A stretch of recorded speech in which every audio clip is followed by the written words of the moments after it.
बहुत सारे माता के भक्त एवं श्रद्धालुओं के प्रश्न हैं।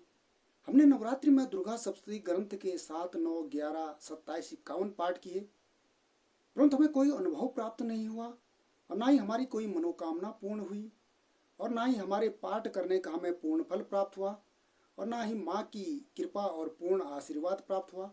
क्यों हमारा पाठ सफल नहीं हो पाया? इसका कारण क्या है? और कैसे दुर्गा सप्तशती के पाठ को सफल बनाएं और कैसे पाठ का संपूर्ण लाभ प्राप्त कर सकें?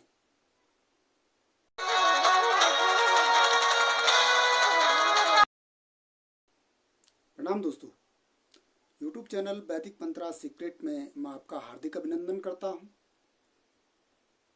नवरात्रि माँ दुर्गा की शक्ति को समर्पित महिषासुर मर्दन के नवरात्रि व्रत और 9 स्वरूपों की पूजा का आरंभ और नवरात्रि महादिव्य स्त्रीत्व को समर्पित हिंदू सनातन धर्म का एक महोत्सव माँ नव दुर्गा और माँ पार्वती के 9 दिन और 9 रातों के 9 रूपों की पूजा को समर्पित है।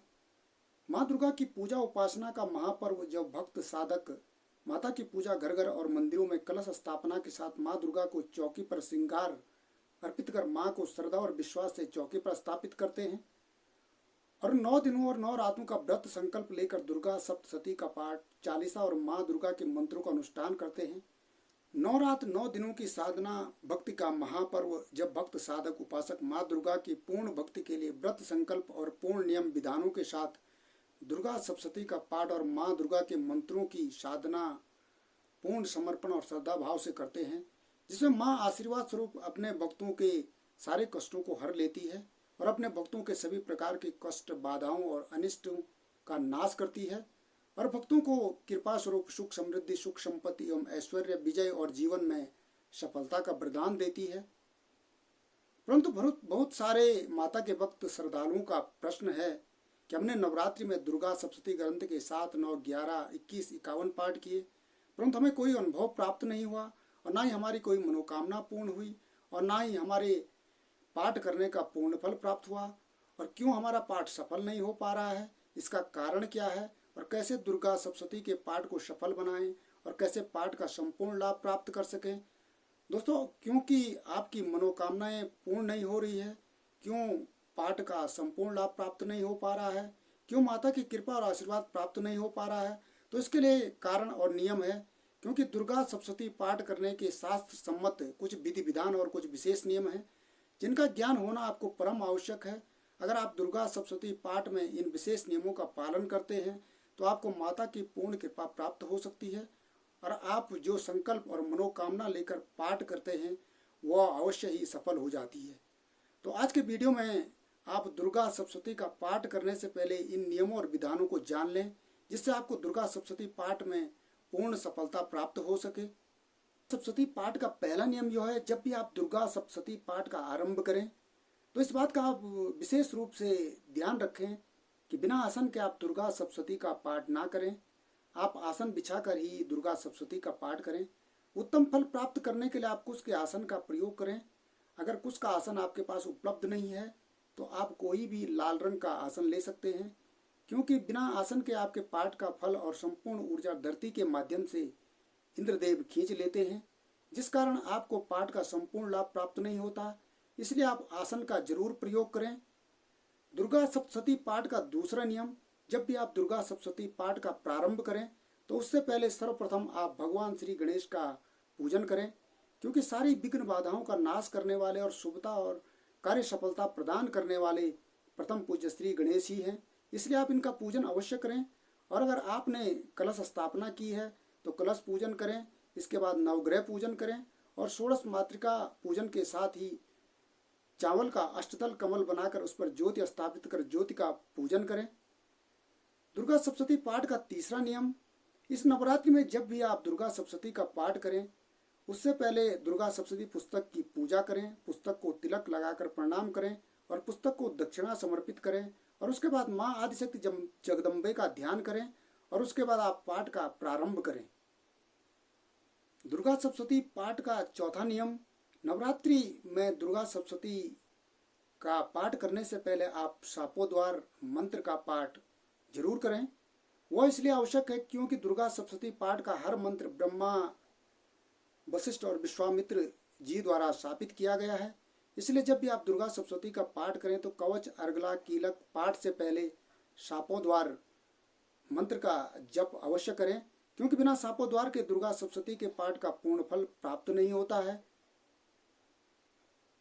शापोद्वार का मंत्र इस प्रकार है: ओम ह्रीम श्रीम क्लीम, ओम ह्रीम क्लीम श्रीम क्राम क्रीम चंडिकाय दिव्ये शाप नाशानुग्रह कुरकुरु स्वाहा। इस शापोद्वार मंत्र का आप दुर्गा सप्तशती पाठ के पहले और पाठ के अंत में 7-7 बार जाप करें। इसके बाद दुर्गा सप्तशती की पुस्तक का उत्कीलन करें, क्योंकि दुर्गा सप्तशती के जितने भी मंत्र हैं उनको कीलित किया गया है। अतः आपको इस बंधन को खोलने के लिए पुस्तक का उत्कीलन करना पड़ेगा, और इस उत्कीलन मंत्र का आपको पाठ के प्रारंभ और अंत में 21-21 बार जाप करना है। उत्कीलन मंत्र इस प्रकार है: ओम श्रीम क्लीम ह्रीम सप्तशती चंडिके उत्कीलन कुरकुरु स्वाहा। उत्कीलन के बाद आप साप विमोचन मंत्र का जाप करें। इसका जाप आपको पाठ के प्रारंभ में करना है और 108 बार करना है। मंत्र है: ओम श्रीम श्रीम क्लीम हूम ओम एम क्षोभय मोहय उत्कीलय उत्कीलय ठम ठम। दुर्गा सप्तशती पाठ का 5वां नियम। धार्मिक पुस्तकों में वर्णन है कि दुर्गा सप्तशती का पाठ दुर्गा सप्तशती की पुस्तक को हाथ में लेकर कभी नहीं पढ़ना चाहिए। अगर आप पुस्तक को हाथ में लेकर पाठ करते हैं तो आपको पाठ का अधूरा ही फल प्राप्त होता है। इसलिए आप यह विशेष ध्यान रखें, जब भी आप दुर्गा सप्तशती का पाठ करें तो दुर्गा सप्तशती की पुस्तक को किसी चौकी पर लाल वस्त्र बिछाकर उसके ऊपर पुस्तक रखकर ही पाठ करें। अगर चौकी उपलब्ध न हो तो आप लाल वस्त्र के ऊपर पुस्तक रखकर दुर्गा सप्तशती का पाठ करें। दुर्गा सप्तशती पाठ का 6वां नियम। अगर आप दुर्गा सप्तशती का पाठ कर रहे हैं तो इसका पाठ करते समय ना ही उच्च स्वर में पाठ करें और ना ही बहुत धीमे स्वर में पाठ करें। दुर्गा सप्तशती के पाठ में शब्दों के उच्चारण में स्पष्टता और लयबद्ध तरीके से ही पाठ करें। इससे पाठ का आपको संपूर्ण फल प्राप्त होगा। दुर्गा सप्तशती पाठ का 7वां नियम। दुर्गा सप्तशती के पाठ को आप बीच में रोक कर ना पढ़ें। यदि आप दुर्गा सप्तशती का संपूर्ण पाठ कर रहे हैं तो आप बीच में 4th अध्याय पूर्ण होने के बाद ही विराम ले सकते हैं। इसलिए आप जब भी दुर्गा सप्तशती का पाठ करें तो पाठ को बीच में छोड़कर ना उठें। ऐसा करने से आपकी मेहनत और आपके पाठ का फल निष्फल हो जाता है। दुर्गा सप्तशती पाठ का 8वां नियम। नवरात्रि में अगर आप दुर्गा सप्तशती के पाठ का संकल्प ले रहे हैं, प्रथम चरित्र में अध्याय 1 आता है और मध्यम चरित्र में 2रा अध्याय, 3रा अध्याय और 4था अध्याय आता है, और उत्तम चरित्र में 5वें अध्याय से लेकर 13वें अध्याय तक को उत्तम चरित्र कहते हैं। आप एक दिन में दुर्गा सप्तशती के संपूर्ण 13 अध्यायों का पाठ कर सकते हैं। इसलिए आप नवरात्रि में सप्तमी तक 7 पाठ कर सकते हैं। अगर आप माता की परम कृपा प्राप्त करना चाहते हैं तो आप नवरात्रि में 9, 11, 21, 51, 108 पाठ भी कर सकते हैं।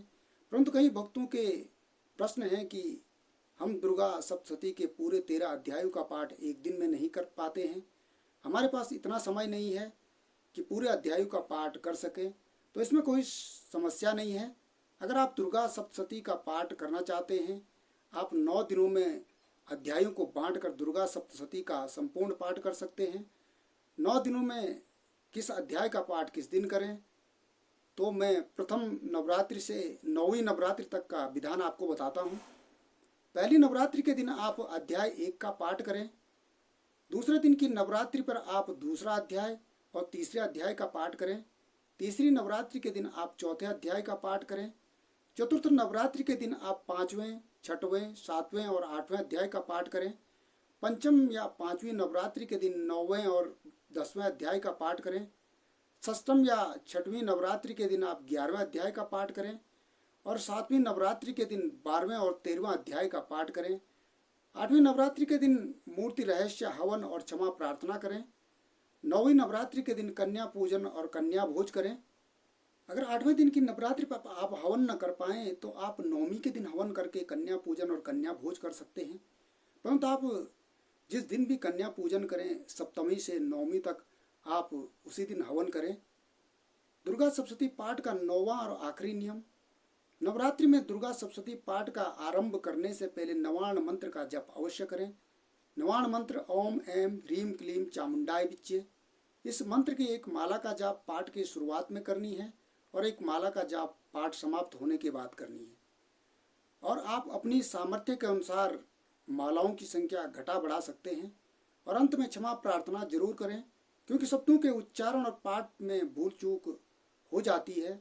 तो क्षमा प्रार्थना करने से माँ अपने भक्तों को क्षमा कर देती है।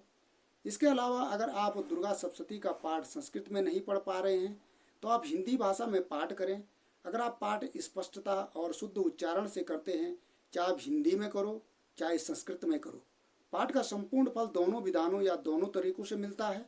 तो दोस्तों, अगर आप दुर्गा सप्तशती का पाठ इस नियम विधान से करते हैं तो निश्चित ही आपको पाठ का पूर्ण फल और माँ दुर्गा की पूर्ण कृपा और आशीर्वाद प्राप्त होता है।